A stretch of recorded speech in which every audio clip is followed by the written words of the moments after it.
Whatever was going on, it wasn't just a new hire. This was something bigger. My name is Neil Foster. I'm 48 years old, and I live in San Mateo, California.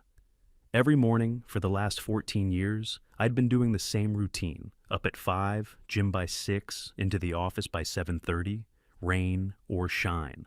I liked being early. It gave me time to breathe before the buzz of the day started. That morning was no different. I had my usual dark roast from the corner cafe in one hand, ID badge in the other, ready to scan into the Alderton Systems building. The lobby still smelled like fresh polish, like it always did on Wednesdays. I nodded to the security guard, who gave me a tight-lipped, "Morning, Neil," like usual. Then she walked in. She didn't belong, not in the sense that she wasn't allowed there, but in the way she carried herself. She wasn't looking for signs or asking where to check in.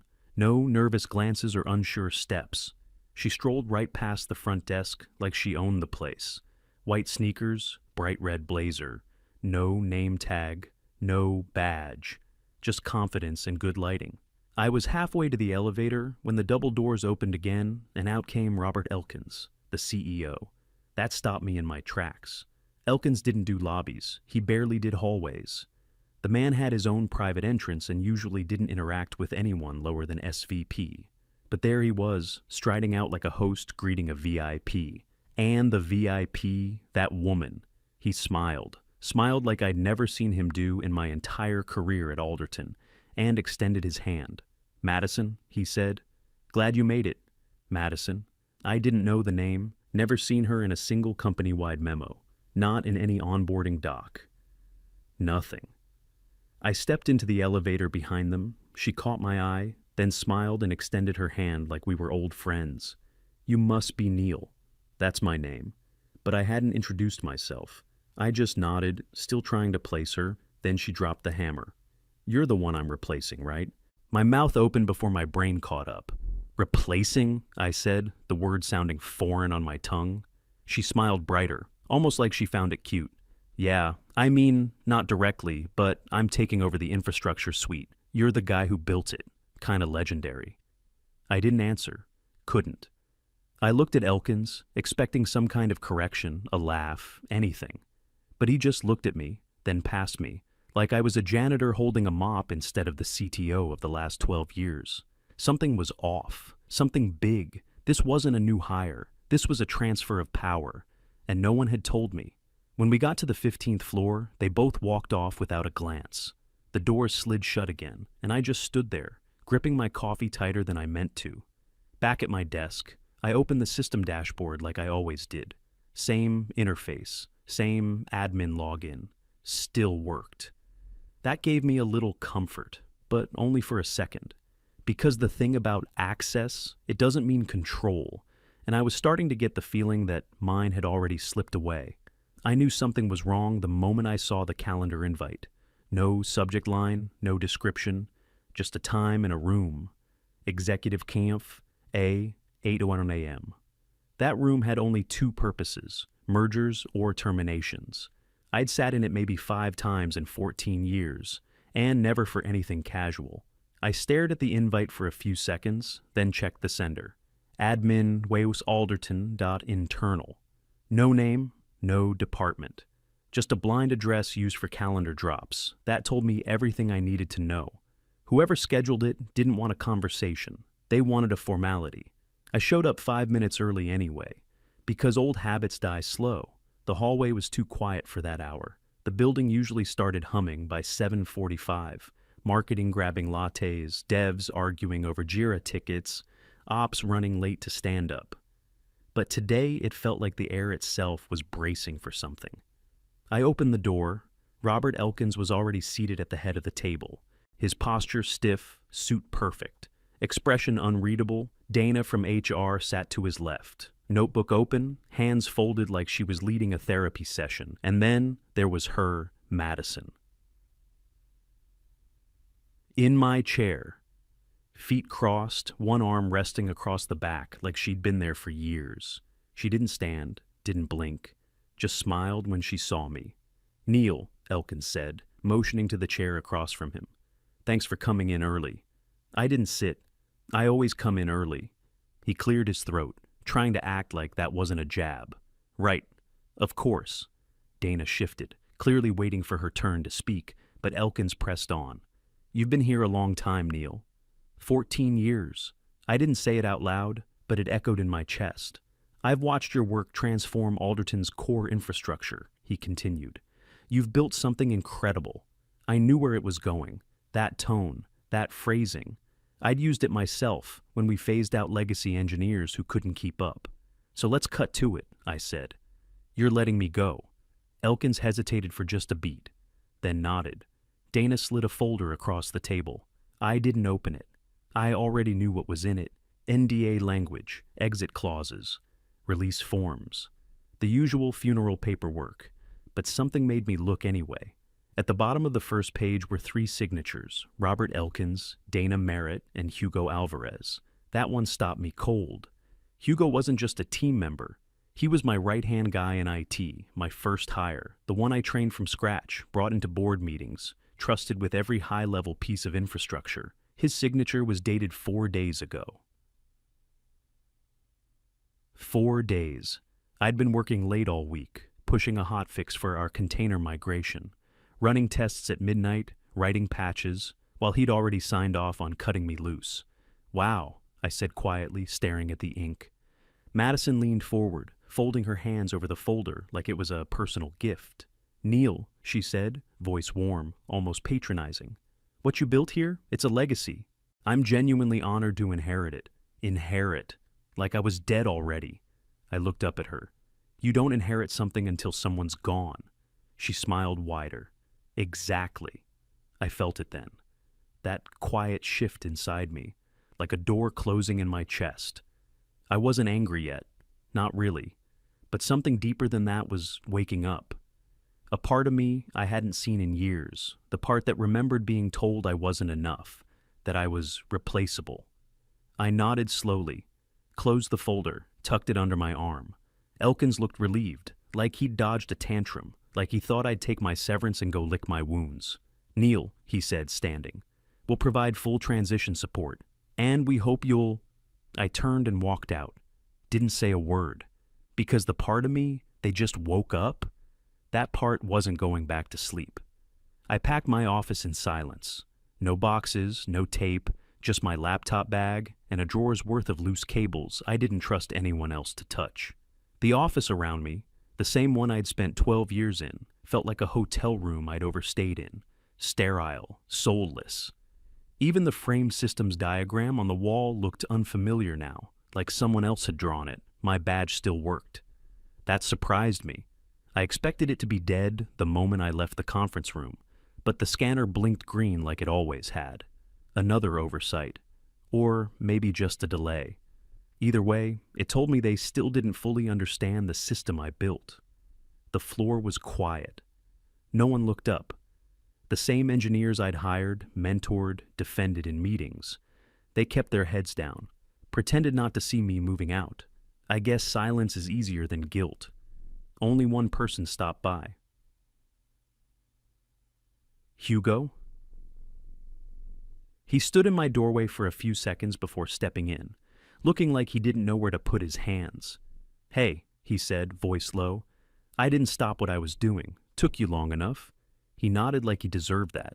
I heard. I zipped the laptop case and turned to face him. You heard? You signed. His mouth opened, but no words came out. I stared at him. This was the guy who used to sleep on a cot in the server room during Q4 outages. The guy who called me from the hospital once just to tell me a deployment rolled back clean. And now, here he was, standing in front of me like a stranger in slacks. I have a kid now, he finally said. I didn't have a choice. I laughed, but there was no humor in it. You had a spine once, too. I remember that. He winced. It wasn't personal. It always is, I said. We stood there in silence for a second. Then I asked, when they kill my admin credentials? That made him flinch. He looked down, rubbed his neck. 4 days ago. My jaw tightened.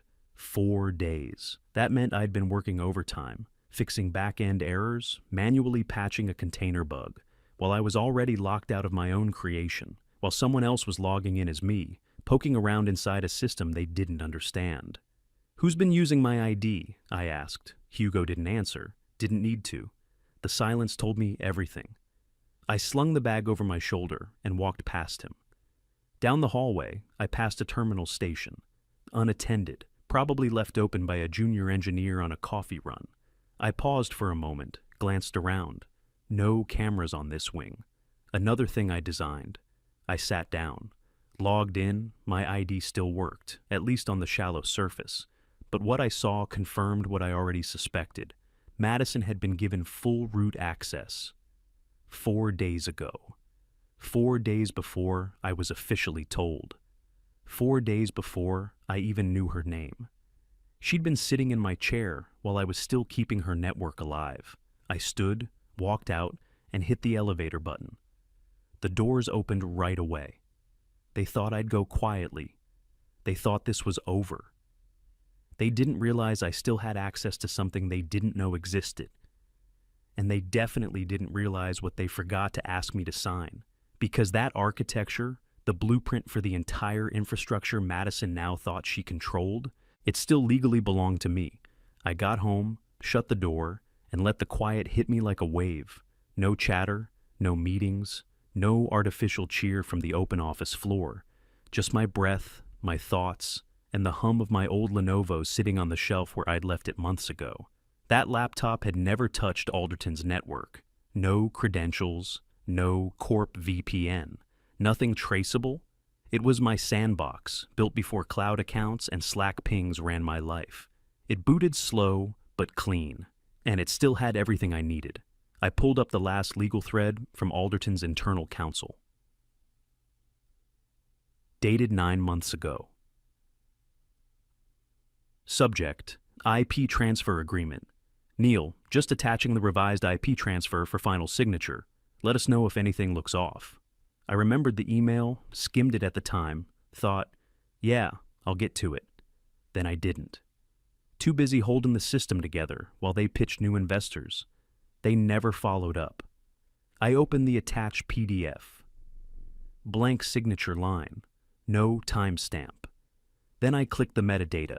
Still unsigned, still mine.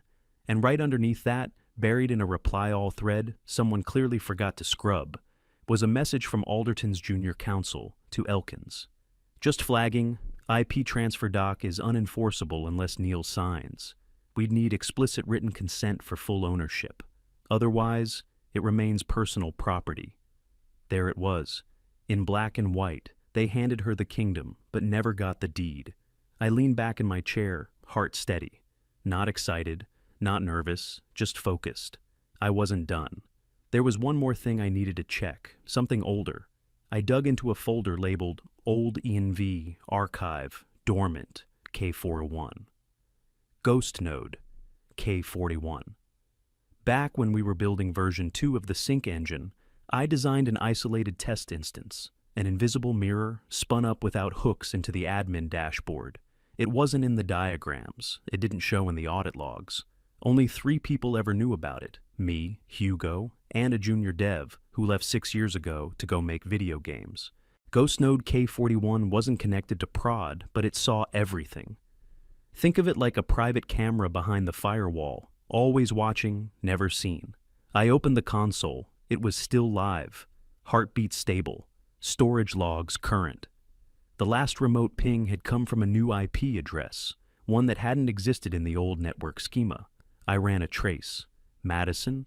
She'd logged into the system 2 days ago and started pulling core modules from the infrastructure layer, ripping out dependency failsafes, safety throttles, rollback timers. I could see the changes like a trail of breadcrumbs. A reckless toddler with a chainsaw, thinking the system would just keep running because it always had. She didn't realize those safeguards weren't optional. They were the brakes. Without them, one wrong call and the entire sync core would cascade into deadlock. I checked the diff logs again. She'd already deployed to staging. Twice. My hands hovered over the keyboard. They gave her a loaded weapon and never checked if she knew how to aim. And I was the only one who remembered where the safety switch lived.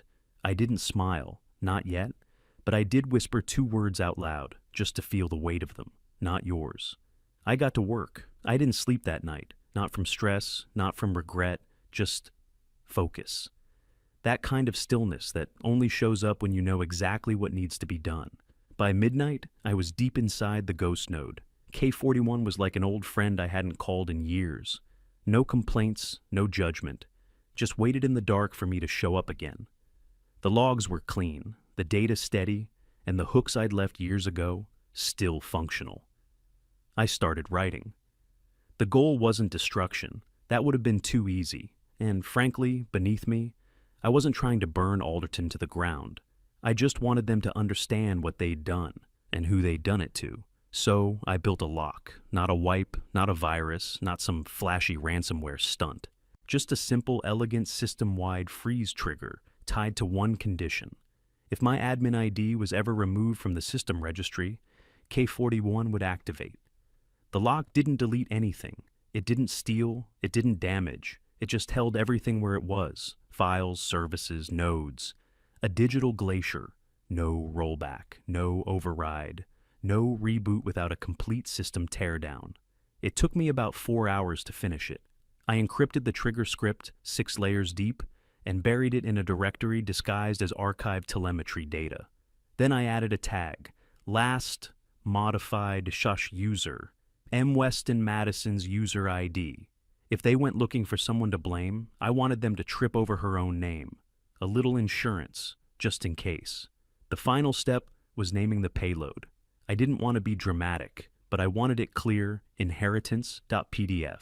Not a real PDF, of course, just a file name pointing to the core of the lock, but poetic enough to sting later. At 4:17 a.m., I closed the laptop and sat back. There was nothing left to tweak, nothing to test. It was ready. At 8:03 a.m., I got the email. Your corporate access has been officially deactivated. Just a standard IT offboarding notice. No message from Elkins, no final word from HR. Just a system notification. I didn't reply, didn't panic, didn't even blink. Instead, I waited. By 10:40 a.m., my phone buzzed with an unknown number. I didn't recognize the voice, but the name made me sit up straight. Phoenix Tech. Alderton's biggest competitor. Bigger budget, faster growth. Actual vision. Mr. Foster, the voice said, we've been watching the situation unfold. I'd like to speak to you about something more permanent.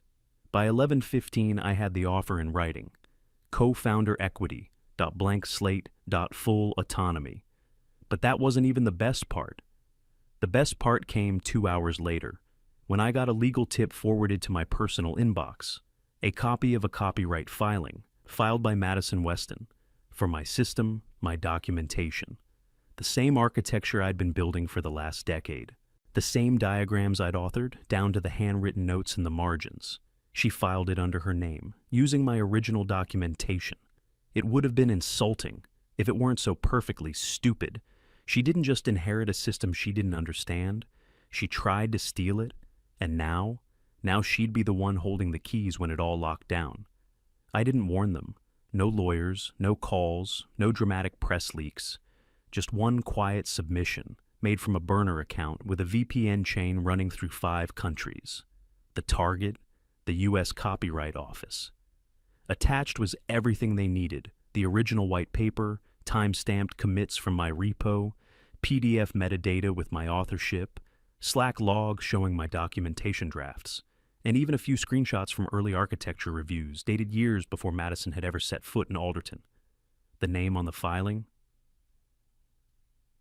Anonymous. Let the system do what it was designed to do. The legal engine moved slow, but the failsafe, that was instant.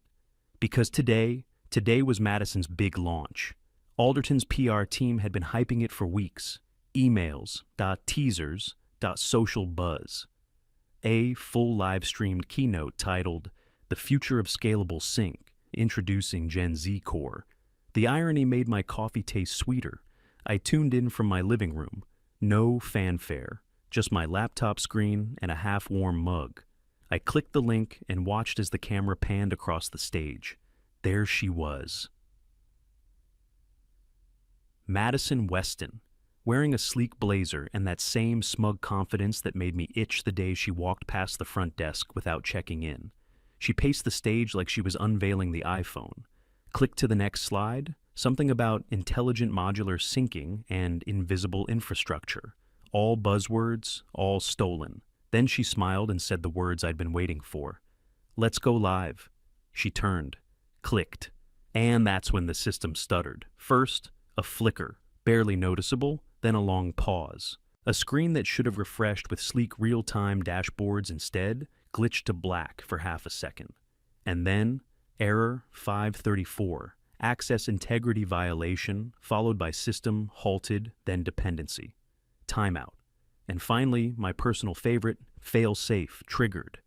The projection lit up with error codes, white text spilling over dark blue like a storm warning. Back-end systems logged out. Vendor APIs shut down. Live nodes froze. Everything synced to a halt. The auditorium fell silent. Madison just stood there, one hand still on the clicker, blinking at the screen like it had betrayed her. I leaned back in my chair. She thought she was presenting the future. Instead, she just hit the tripwire. On the lower third of the screen, I saw a ripple of confusion from the broadcast crew. The camera jittered, then cut to a placeholder slide. Please stand by. I didn't move, just watched, let it all unfold. I didn't need revenge. I didn't need applause. I had something better. Every failure trace, every error message, every locked process was tied to her login, her ID, her name, her changes. She'd overwritten the system history without reading the architecture, stripped out the safeguards I built, replaced the logic with her own and assumed it would hold. It didn't, because she hadn't built it. She inherited it. And I was still the architect. So, I let the silence stretch out and waited for the collapse to begin. I didn't destroy anything. That's what everyone assumes. When systems crash, people want a villain with a flamethrower. But this wasn't about revenge. It was about precision. I didn't burn the building down. I just took the engine with me. By the time Madison's demo crashed on stage, the migration to Phoenix Tech was already complete. The core logic, every line of code that actually made Alderton's platform run, was sitting on secure servers in a clean room environment, backed by my biometrics, triple encrypted, and isolated from anything that could taint it. I had spent the last week working with their lead architects, rebuilding everything from scratch. No legacy debt, no overhead, no Madison. At exactly 2:09 p.m., 10 minutes after Madison's keynote disaster, I sent the final signal from a private channel. The moment my ghost node registered that her login had triggered the last system, freeze, K41 activated phase 2. Resource severance. Every fallback failed. Every backup node froze. Redundancies, all dependent on code. I'd quietly replaced with shell scripts months ago, scripts that did nothing but echo timestamps into empty log files. The heartbeat stopped, and Alderton's system was gone, not broken.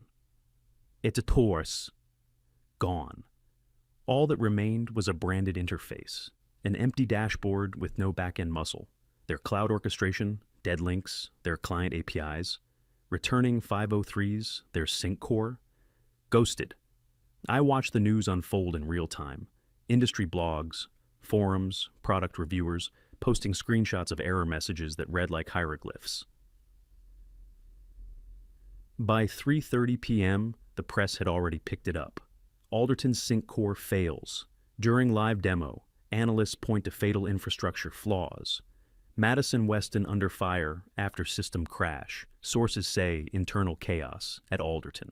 By 5 the lawsuits were already being drafted. Vendors lost data. Partners went dark. Clients threatened breach of contract. And Madison?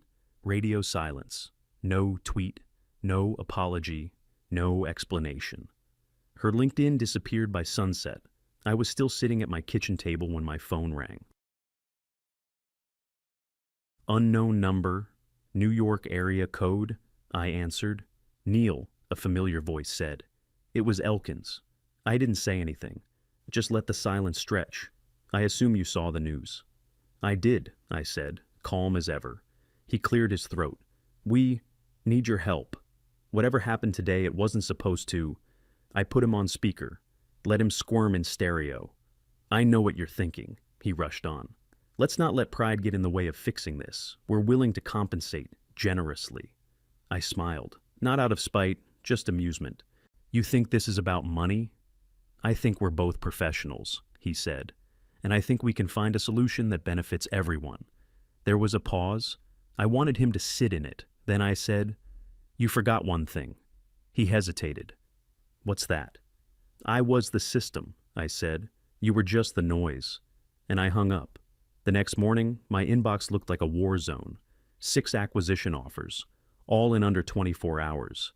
Venture firms, 3 former clients, 1 multinational. Everyone wanted a piece of what Phoenix Tech now had. Everyone wanted a piece of me. I ignored them all. I wasn't interested in being bought. I wasn't interested in being owned. Phoenix Tech didn't try to own me. They offered something different. 2% equity, chief architect title, and a permanent leadership seat.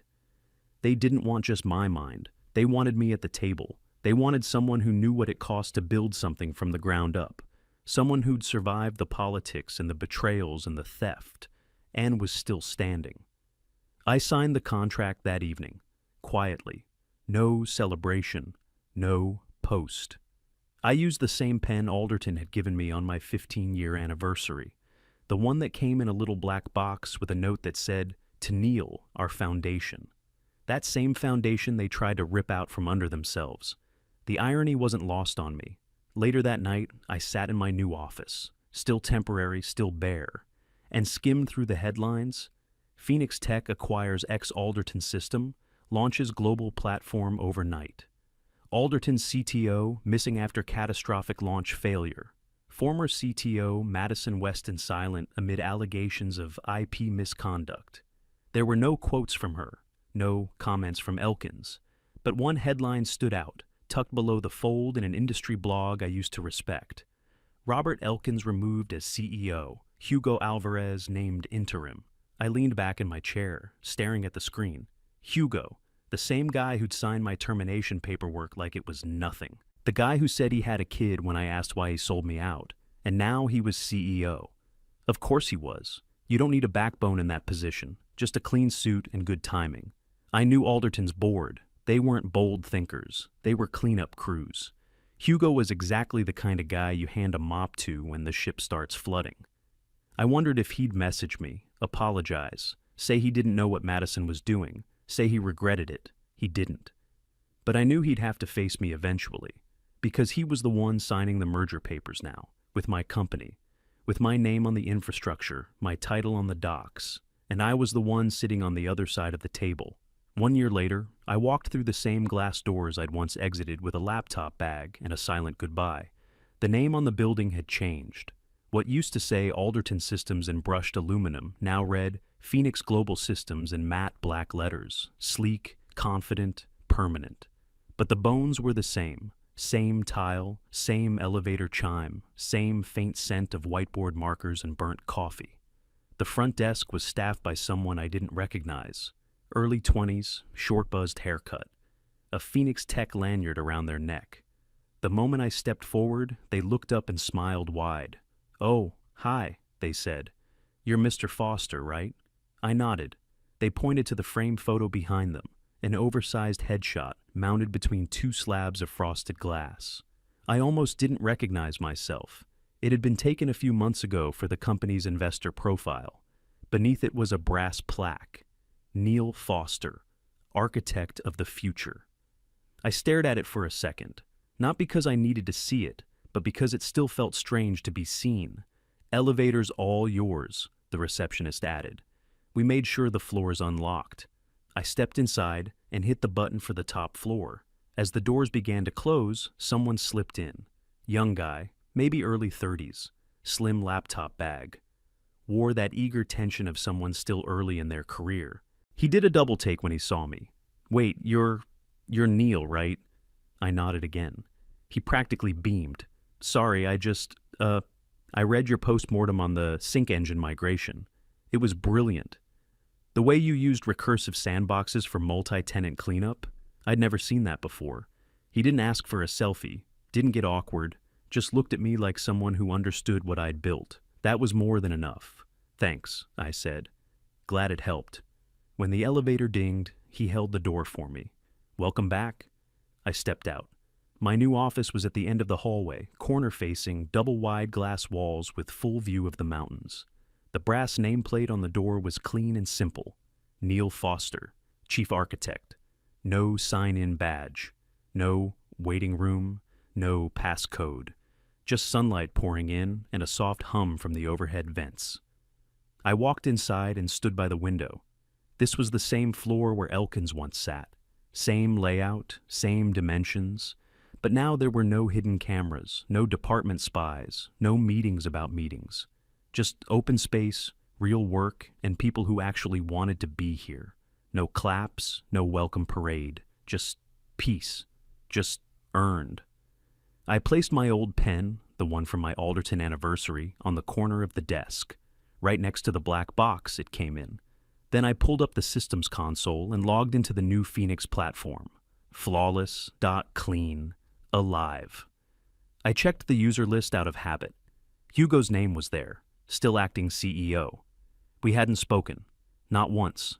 But I knew he read every update I pushed, and I knew, when it came time to finalize the merger paperwork, he'd have to sit across from me. I'd let him sweat until then. And Madison? Gone. No profile, no public trace, like she'd never existed. I didn't need to ask where she went, because I was still here, and I was still building.